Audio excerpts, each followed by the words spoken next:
So Angela, when it comes to, we've spoken about the positive things, how Mhm. resilient you were, but did you Thank feel you. negative at some point? I mean, Well, that's why thank you for letting me tell the story up to now, because I thought that would help lend itself to that question now. So throughout the treatment, and especially since I was diagnosed, I wanted to keep it very private, and I just wanted to get on with things, and I just didn't want too many people to know, because found it a very private thing.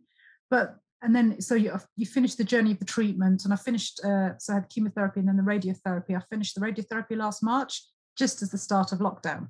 So I was so looking forward to celebrating, but that didn't quite happen. And then from that point onwards, so last March 2020, I kind of felt like I want to tell my story now, because I finished it. I just needed to walk through that storm, like keep my head down and just keep walking through that storm, because that's how it felt to me, image wise. And then I feel like I've come through the storm now, and I'm looking around, and I kind of now want to talk about it. But finding that sometimes when I'm ready to talk about it, other people because they've known that I've had this journey, they're not on the same path as me. Does that make sense? Yeah. So sort of it's like I'm looking backwards now, and I'm thinking, well, I kind of want to talk about it now. Yeah. But in other people's minds, they're thinking, well, that happened a while ago. Haven't you moved on now? Or I'm not sort of speaking for the people I'm mentioning. I'm not sort of trying to put words in their mouths, but that's how it made me feel. It's like, but now I'm ready to talk about it because I want to. And I think when you're going through something like a health issue like this, it's all so individual, and there's never a right or wrong time of how you deal with things or when you want to deal with them. Yeah. So I found that's obviously why I feel comfortable talking about it now, because I feel like I want to talk about it. I want to celebrate the fact that I've been able to come through all of this, but I felt really strong when I was going through the treatment, and then afterwards, again, maybe because I felt like some people were maybe not wanting to sort of not be there for me, but like maybe listen to me as much as I was hoping. That's kind of felt a bit negative for me, and that I did feel a bit sorry for myself, and I was annoyed at myself. Sorry. Did you say they wasn't able to listen to you as much as you wanted, or what? Or I felt that it's kind of hard to explain, but like the body language was like, why are you talking about this now? It's like for them, I'm not saying everybody, but for some people, they've already moved on because they think, you've finished the treatment now, everything's done. But it doesn't work like that, because emotionally, I'm playing catch up, I think, with myself emotionally, because I was strong emotionally and resilient and mentally strong during the time of the treatment. But now I've got time to reflect. Like I think I mentioned this to one of the clinicians that I deal, that supports me.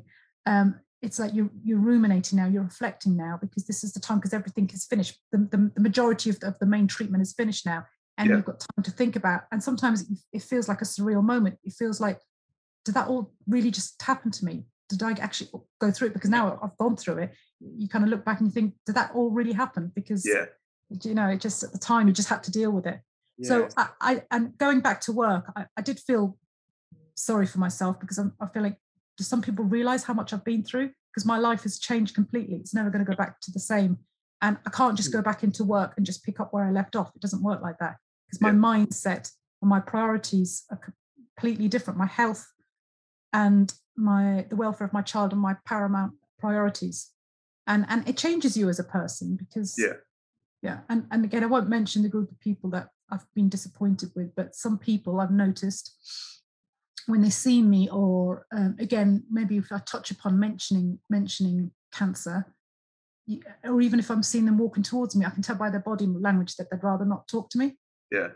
And but that's about them, not me. And I'm thinking, well, I'm not going to sort of hide away or feel like I can't talk about something that I want to talk about now. So that to be honest has been the only negative thing, but I've kind of turned a corner on that now, and I've started to think, right, I need to stop feeling sorry for myself and just surround myself and remember the positive, brilliant people, friends and family that have constantly been there for me. And I suppose it's human nature to always look at the people in your life that you feel have kind of let you down or not as supportive. But I should be focusing on the really positive, brilliant people that have always been there for me. So that's what I'm doing at the moment. But I think you go through a phase where you do kind of sit back and and again, you you do sort of feel like you're indulging in self-pity almost, but it happens. We're human beings. There's always exactly. that. Yeah. Exactly. Yeah. So that's why I say I shouldn't be so annoyed at myself for feeling that way. But not at all. I'm feeling I feel like I'm feeling really positive, like I used to feel. Yeah, good. That's good. Yeah, I was going to mention how because you've just gone through something, and I think we're now living in a fast-paced life, isn't it? People get over. In fact, we see so many shocking things that true. the mind is not taking bad news as they used to. It's like, if it's not shocking, but then it's like they've become so used to hearing. So now, in your situation, it's interesting how you were ready to talk about it, and it seems like everyone is just moving on. But you can't go through such a huge experience and not, because sometimes things don't hit you straight away. Similar to grief, isn't it? Like my wife, when she lost her dad from cancer, it took her a year. She was strong. I think she must have been on adrenaline or something. She was strong for a year, and then a year later, she just broke down. If it was so bad, she had to go seek counseling, So sorry to hear that. Yeah, so it's like sometimes things don't hit you straight away. Yeah, because as you said before, you were strong in the moment, positive. Remember what your mom said, how you were brought up, and then all of a sudden it's like, oh wow, what just happened?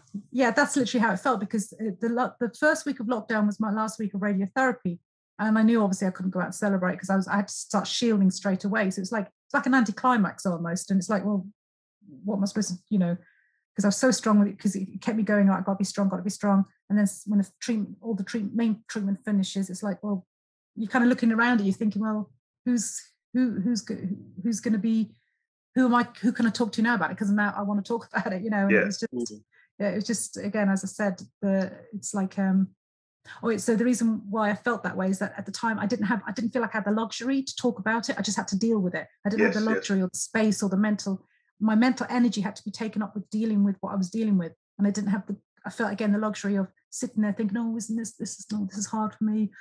I just had to deal with it. Yes. But I think I cope with very big things very well, as is a testament to what I'm saying. But again, as I said, I suppose I felt like my life has changed, but I can't go back to normality, like going back to work, like going back to kind of the day to day, because I can't do that anymore because I've had such a life-changing event, so I can't just slot back in. Yeah. But again, and on top of that, you had the pandemic. Exactly, I was going to mention that as well. So I've just had to get on with things. I had to have a bone infusion as well. I've had 2 now, and that's part of ongoing preventative treatment. So that sounds quite harsh, doesn't it? Bone infusion. So I had one in October, and that was very painful. And I had one 3 weeks ago, and it wasn't as painful. And I feel so much better now. So I feel I've got all that positivity back that I had, and I feel like I'm back to where I was when I first got diagnosed in a positive way. Yeah. So I feel like, again, I can cope with whatever I need to cope with again. Yeah. So in a way, it's quite timely that I'm talking to you now, because I feel like I've gone full circle now. Yeah. And I feel like I'm back in that positive space that I want to be in, because again, it just helps you carry on with your life then, doesn't it? It does. It plays a pivotal role in moving forward. Yeah, exactly.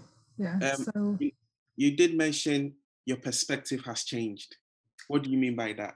Well, I think there's phrases like, I think a famous actor said this once when his father died. He says he doesn't sweat the small stuff anymore. If that's the right phrase. Yeah.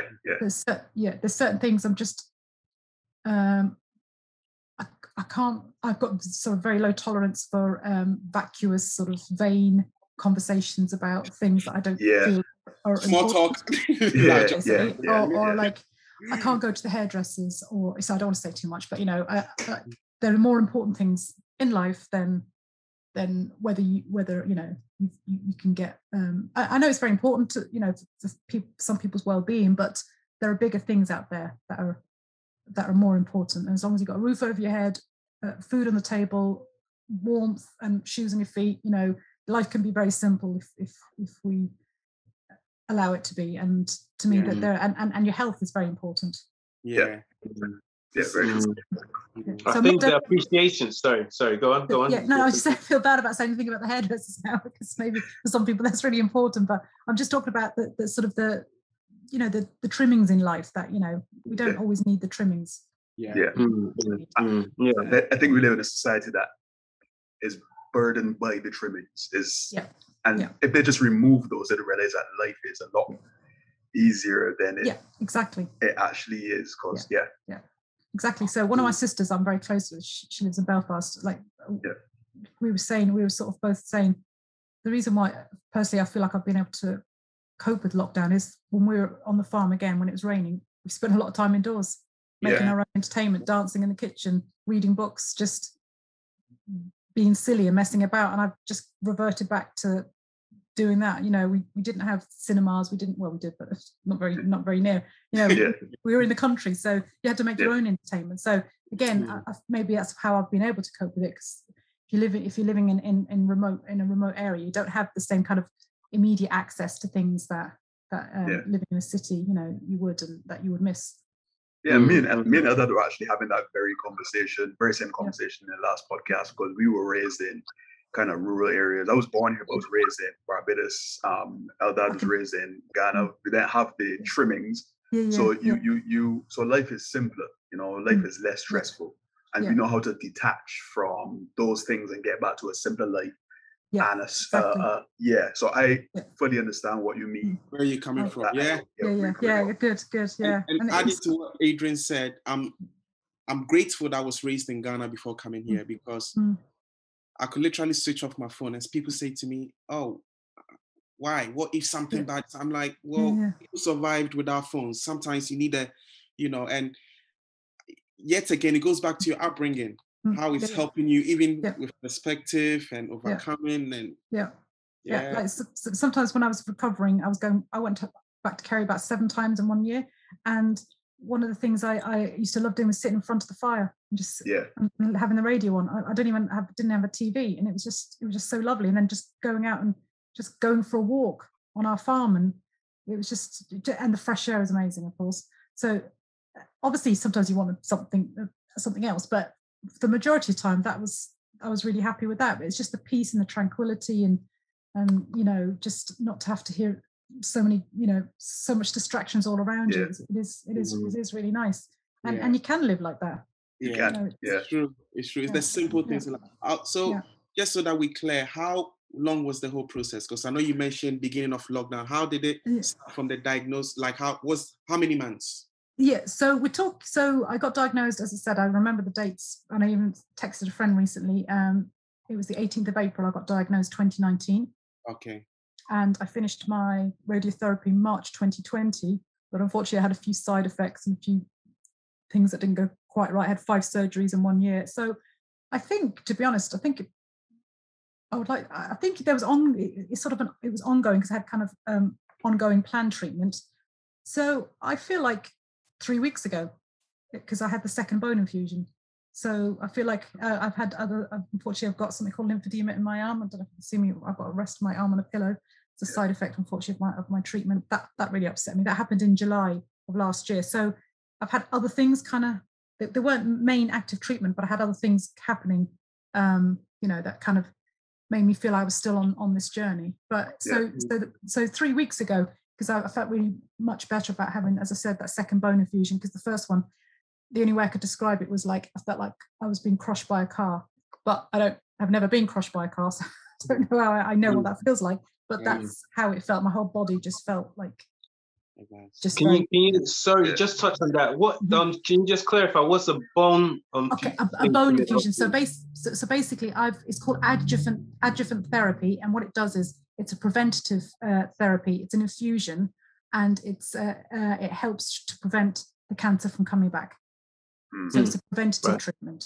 But as I said, and I was told the first one would be more painful, and I was advised the next few days afterwards, but the next day it just hit me. I had loads to do. I had to drop my daughter off to school. I had just loads to do, and I was on I cycle everywhere, so I barely got on my bike. I don't know how I got on my bike, but I did.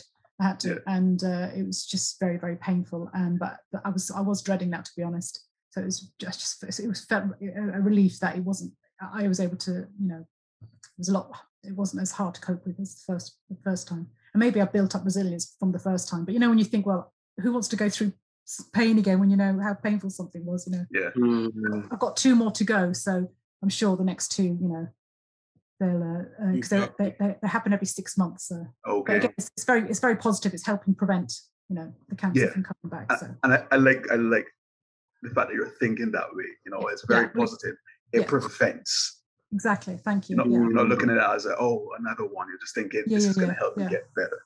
Well, exactly. True. But thanks. As I said, the second one really helped me, and that literally was only 3 weeks ago. So That's good.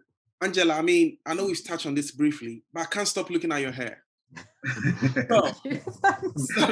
So, thank you. The question is, I mean, the thickness. I mean, what? Because remember, some people lose their hair, and it's not the same for everyone, isn't it? Yeah, exactly.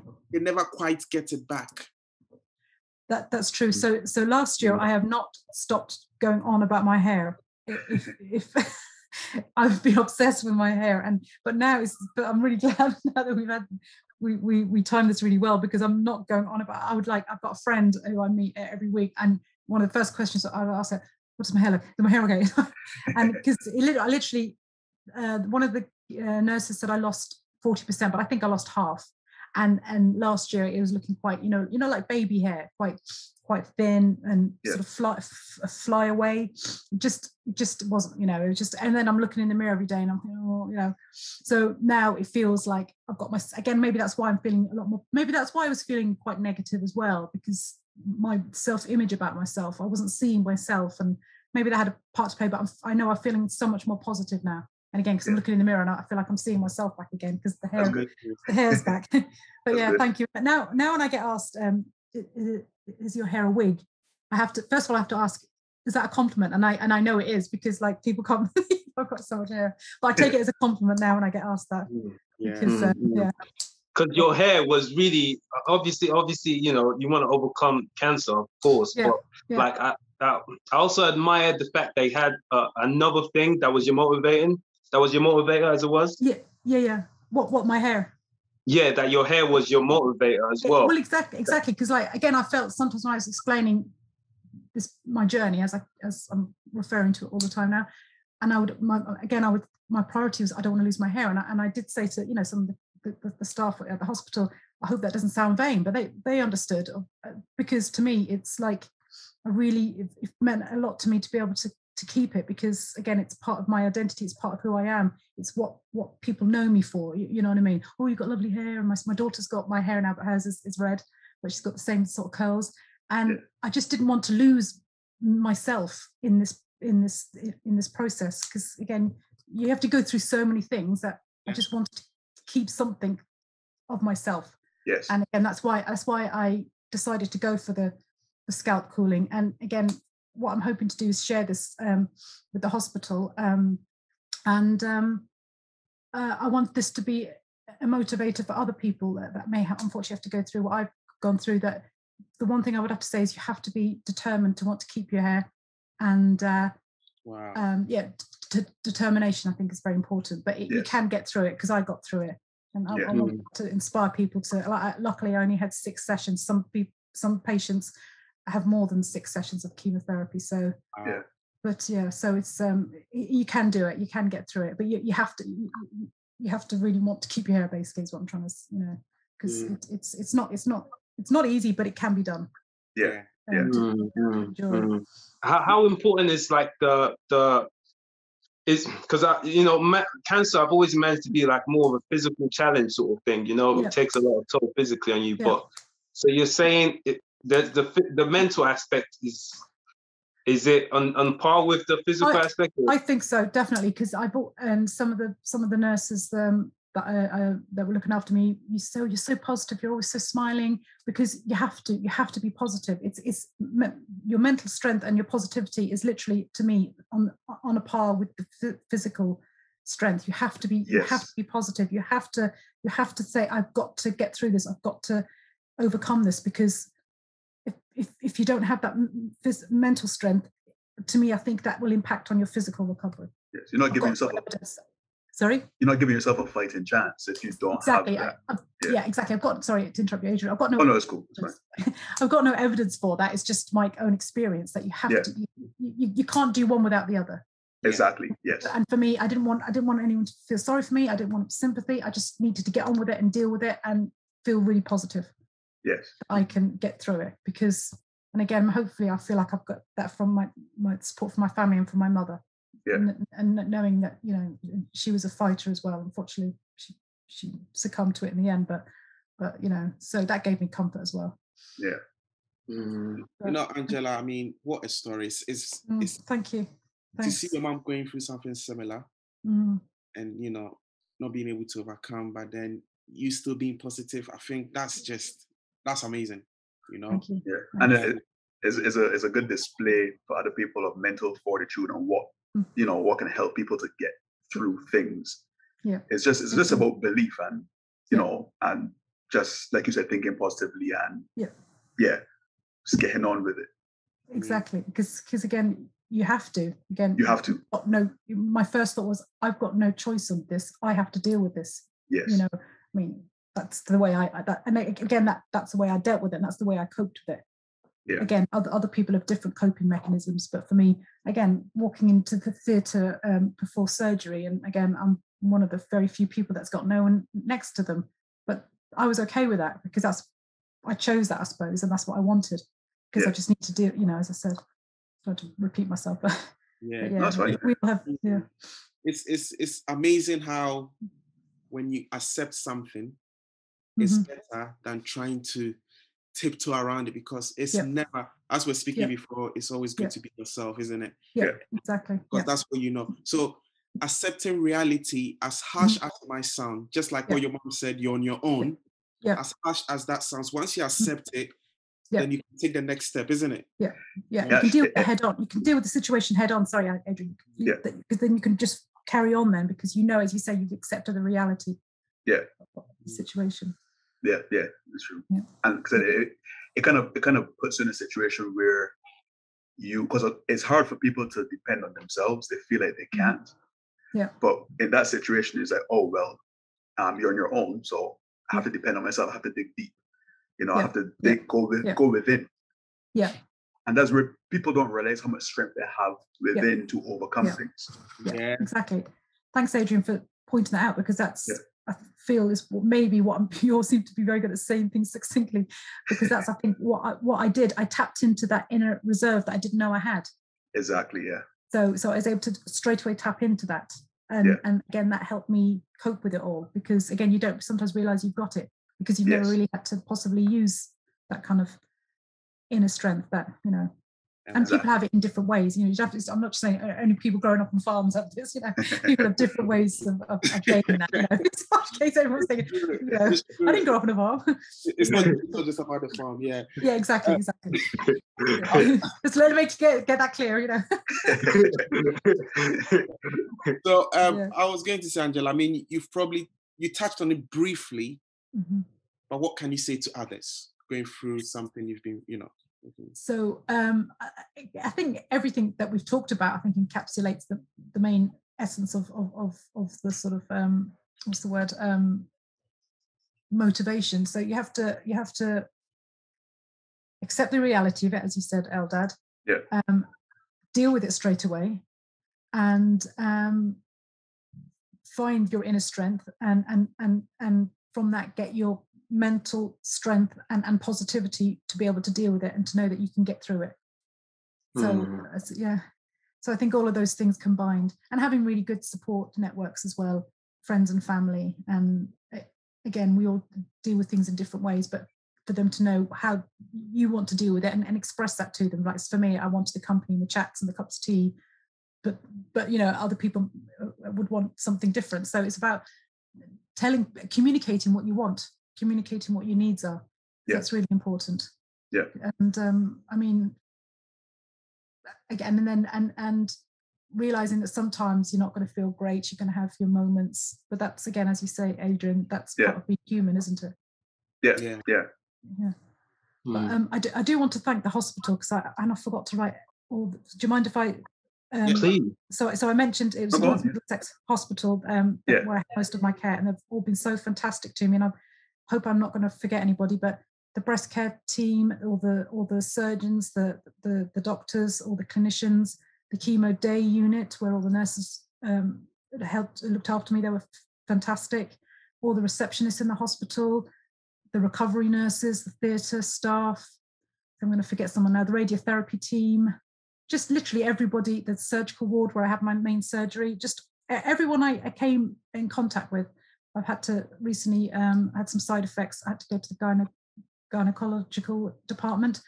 They were fantastic. And one thing, again, I haven't touched upon this, but when I talk about my cancer now, I don't expect a huge amount, but what I think is really important, and this is what I noticed that the clinicians do in the hospital, because sometimes I have to relay my cancer history. I tell them, what's happened. And one of the first things that most of the clinicians do, which makes me very proud to be a nurse myself and be part of the NHS, is they say, "I'm sorry to hear that." And that's all. I just want acknowledgement about what I've been through. I don't need anything else. I don't need massive amount of sympathy, but just to acknowledge what I've just told you. And most of the clinicians I've dealt with are just fantastic at that. It's called, I think it's called empathy. And you can't be taught empathy either. And it's just that simple phrase, "I'm sorry to hear that. I'm sorry." And you can tell it's genuine. And that, to me, and that, I think maybe that's why when I was feeling sorry for myself, I'd be saying, "Oh, I had cancer."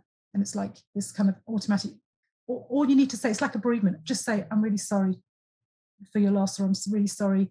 And I've even said, "I don't know what else to say," but you're acknowledging the person's 100%.